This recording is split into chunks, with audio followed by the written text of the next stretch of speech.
Like, when people ask me, I'm like, like, I think most writers will fall in the middle. And I think, I think at some point, I think, you kind of see the value of both sides over the long term. So, Yeah, it's and you fun doing can. both.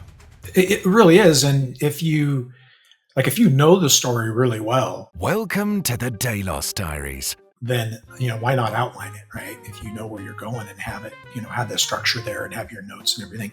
If it's a story you're not too sure about, maybe that's when you do a little bit of that, what we call discovery writing. Do that pantsing, and maybe you'll find it that way. I mean, Mm-hmm. I think that people get hung up on, especially beginner writers, but I know very experienced writers who do too. They get hung up on, well, what's the right way to do that? What's the right way to market? What's the right way to outline? What's the right way to write? And, should I be a hybrid author or an indie author or a traditional author? All these things.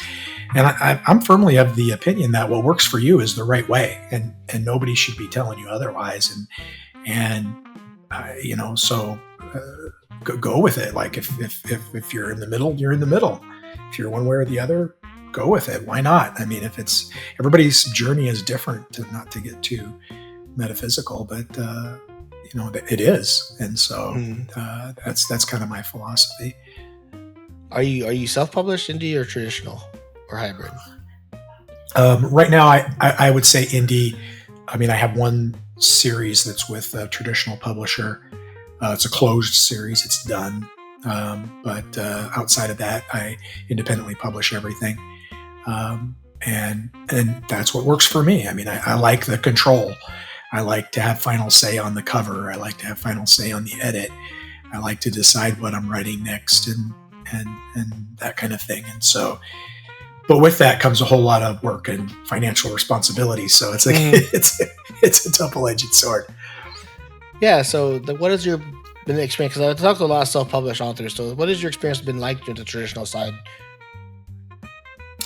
It's been mixed. I've had experience with, I'd have to go back and count, but at least half a dozen different publishers. And some I've had a great experience with, others that started out great and went sour, sometimes because of finances. Sometimes they just kind of, I had one publisher that overextended and ended up going under. And so, that's unfortunate, but it is, something that happens.